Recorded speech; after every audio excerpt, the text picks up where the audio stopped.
বৈঠক হয়েছে, মমতা ব্যানার্জির নিজে পার্টির লোকেদের নিয়ে বসিয়ে কিছু ভাষণ দিয়েছে। যারা হকদার, বৈধ এবং যোগ্য, যারা চাকরি হারা 18,000, আমরা তাদের কথা বলছি, তাদেরটাই কোর্টে যাওয়া উচিত এবং তাদের চাকরি ফেরত দেওয়া উচিত। বাকি 8,000-এর দায়িত্ব মমতা ব্যানার্জি, যারা টাকা নিয়েছে। মমতা ব্যানার্জি বারবার যোগ্য অযোগ্যকে গুলিয়ে দিচ্ছেন। উনি বলছেন না উনি কার পক্ষে। তার পার্টির লোকেরা পয়সা নিয়েছে, যারা পয়সা নিয়েছে তাদেরকে খুঁজে বেড়াচ্ছে, তারা ঘর ছাড়া বাড়ি ছাড়া, কেউ জেলে আছে। তো তারা যারা চাকরি দিয়ে পয়সা দিয়ে চাকরি পেয়েছে তাদেরটা তো অবৈধ, শাস্তির যোগ্য। যারা পরীক্ষা দিয়ে চাকরি পেয়েছে তাদের অধিকার সুরক্ষিত করতে হবে এবং তাড়াতাড়ি। সরকার ওদের হাতে লিস্ট যে নিয়ে কোর্টে যাক, তাড়াতাড়ি চাকরিতে বহাল হোক, যাতে স্কুলগুলো চলে, পরীক্ষা হয়, খাতা দেখা হয়।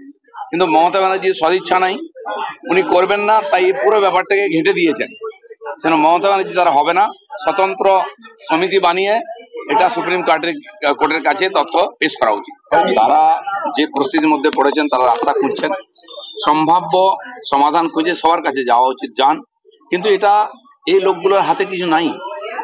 সরকার যদি চায়, এই ধরনের যারা মানুষ আছেন সরকারের বাইরে, গাঙ্গুলি সাহেবের মতো আরো কমিটি বানিয়ে তাদের দায়িত্ব দিন, তারা সুপ্রিম কোর্টে গিয়ে বিষয় বলুন। যেমন আরজি করের কেস রিওপেন হয়েছে, মমতা ব্যানার্জি মাটি চাপা দিয়েছিলেন, আবার সম্ভাবনা তৈরি হয়েছে দোষীদের সাজা পাওয়ার। তাই যারা করছে তাদেরকে ভয় দেখানো হচ্ছে, ট্রান্সফার করা হচ্ছে। ঠিক একই রকম ভাবে এই 18,000 চাকরি হারা যারা যোগ্য, তাদের কেস নিয়ে সুপ্রিম কোর্টে যাওয়া উচিত। আর যারা লেভেল ব্যক্তি তারা যাওয়া উচিত, তাদের কাছে যা তথ্য আছে দেওয়া উচিত, সেটা ভেরিফিকেশন করা উচিত। আগে 18,000 লোকের চাকরি রিওপেন করে তাদেরকে চাকরিতে বহাল করা উচিত, বাকিদের কথা পরে হবে। তার জন্য সরকার এটুকুই করতে পারে। কিন্তু দুর্ভাগ্যের বিষয়, সরকার আবার সেই চোর কোর্ট, সুপ্রিম কোর্ট, সেই চোর সরকারের হাতে এদের দায়িত্ব তুলে দিয়েছে, যারা এদেরকে পথে বসিয়েছে। তাদের দ্বারা সমাধান হবে না, ইন্ডিপেন্ডেন্ট বডি চাই। ওয়াকফ সংশোধনী আইন ইস্যুতে সংখ্যালঘুদের কথা দেখুন, ওয়াকফ সম্পত্তি যেটা লুট হচ্ছে, কবজা করেছে মমতা ব্যানার্জির মুসলিম নেতারা, সেই ওয়াকফ সম্পত্তি ছেড়ে দিতে হবে, তাই বিরোধিতা। গরিব মুসলমানরা, বাচ্চারা, যাদের জন্য লোকেরা এই দান করেছে ওয়াকফ সম্পত্তি, তারা লাভ পায় না।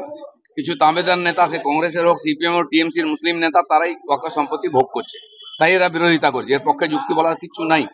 দ্বিতীয় কথা, মমতা ব্যানার্জি বলছে আমি আছি, 370 ধারা হাঁটাবার সময় বলছেন আমি বিরোধ করবো, করেছেন, কি করতে পেরেছেন? 3 তালাক ঘটে গেল, কি করতে পেরেছেন? সিএ আইন লাগু হয়ে গেল, কি করতে পেরেছেন? সেরকম ওয়াকফ যে সংশোধনী বিল পাস হয়ে আইন হয়ে গেছে, উনি কিচ্ছু করতে পারবেন না। মুসলমানদের ভোটকে দিয়ে রাস্তায় নামাবেন, উৎপাত করবেন, সম্পত্তি নষ্ট করবেন, ভোট নেবেন, এর বেশি কিছু হবে না।